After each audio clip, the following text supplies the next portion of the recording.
What's up, guys? I'm back with another video. First couple of videos I've done are regarding female nature, which that's gonna be the majority of this channel, and also to marriages, things like that. But anyways, this one's gonna be about the fellas. So one of the major downfalls of men since the beginning of time, since the Bible days, is our lust for women. That's what gets so many of us in trouble. Whether it's listening to a woman about something that we knew we shouldn't have listened to her about, doing stuff outside of our character, instead of working overtime, we're like, oh, I just worked the regular hours this week because this girl wants to hang out finally, or my woman is gonna pout and make a big deal if I don't do this or go on this trip with her, and even though I know our family needs some money, etc. Blah, blah, blah. A million examples I can give. Anyways, I'm just adjusting the mask. But lust to me is the biggest issue with men. Yes, they're stealing. Men will steal, or whatever it is. They want power and all this other kind of stuff, just like women do. But the lust is no joke. Now, it comes from the desire to be fruitful and multiply that God put in us after He made Eve. And we have billions of sperm that we're creating each month, or millions every day. I don't know how much it equals in years, maybe trillions a year. It's designed to be fruitful and multiply. Now, God could have easily just made a billion people with one word that He spoke. But instead, for whatever the reason is, in His wisdom, He decided to have one man and one woman come together. The man's sperm goes to, or seed, as they also call it in the Bible, his seed goes into the woman's egg to create life, human beings.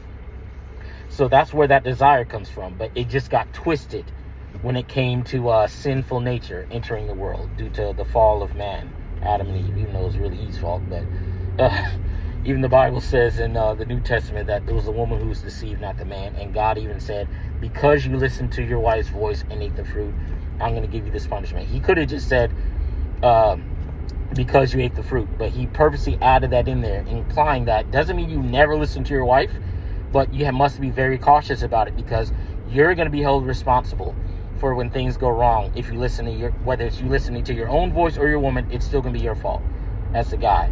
That's why women are not designed to be accountable for anything. No matter how much you show them facts and all this other kind of stuff, they weren't designed that way. That's why, even though Eve ate the fruit first, it still considers Adam the reason why sin entered into the world. That's just the way it is. But anyways, though, the multiple examples in the Bible, from Adam and Eve to King Ahab and Jezebel, David and Bathsheba, King Herod and his second wife and his stepdaughter. I'm trying to think who else. Solomon and all his multiple wives and concubines. He ended up making false gods for them, even though God gave him wisdom and riches, and he knew better. But multiple examples in the Bible of how men are afraid of their woman, or the woman runs the guy, the guy, or the woman wears the pants, etc. It's been going on since the very beginning. That's why I'm doing these red pill videos to reference the Bible. Because a lot of guys just say like, oh, women are like this because of this. It's like, it goes much deeper than that. So anyways, there's so many ways men get themselves in trouble. Whether it's, cheating on their wife, whether it's buying vagina. They were even doing that in the Bible too, out of, horniness or whatever. Basically, a man's horniness, to me, is his downfall. And that's the biggest thing you have to keep your guard up about. Especially if a woman is your exact type. Even if you have a wife that's attractive. Everywhere you go, the grocery store, turn on the television, the women at your job, you could see a fine woman with a nice body a mile away, and you have to control your thoughts as much as you can. There's nothing like a woman who's your exact type with a nice body shape that you like, whatever your preference is. Race, shape of the body, whatever type of, whatever floats your boat. That's the biggest thing that puts us all in so much trouble. That's why OnlyFans is $1 billion a year business. Instead of looking at porn, which is free, which I don't recommend, it's still lusting and, allowing demons into yourself, doing that stuff.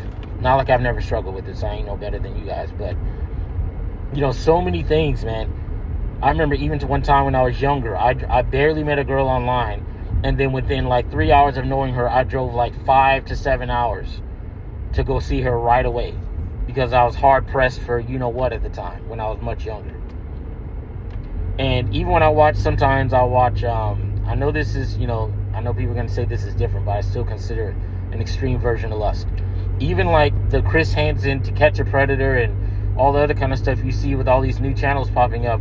of guys going after younger girls, even that's, most of those guys are probably logical, normal dudes. A lot of them probably aren't even, in my opinion, probably not even thinking about kids 24/7, like, oh, I really want to, whatever age-year-old, underage.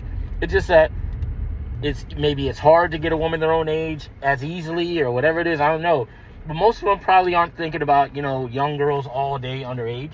It's just that their horniness, when they're at home with no girls, or maybe they're tired of looking at their wife, the first thing that pops up that's available to them, they just go for it. Not excusing it. I'm just giving you multiple examples about lust. And even let's talk about homosexuality. I'm going off what the Bible says. Doesn't mean I hate anybody, but the Bible says that's an abomination. So even that's a part of lust. Even though some people call it love or whatever it is, it's like lust. It's like, think about it. For you to be put, as a man, putting your member in a place where feces goes with numerous bacteria in it. And I say that even the same thing to dudes that do it to their wives. You can do what you do, but just anyways, this, I know this video is kind of rambling, but just try to be under control of your lust, fellas. Pray about it. And I know not everyone is a Christian, but to those who are, like, pray about it, because it ain't no joke. And I'll give you an example of that. I saw on that a pastor gave on a YouTube channel a while back. He said, sex is like a fire. Sexual intercourse is like a fire. When it's in a fireplace and it's contained, and then it's in its rightful place, it warms the whole house, and the whole house is safe. But when a fire outside of the fireplace in the home destroys it. So I'll leave you guys with that. Till next time.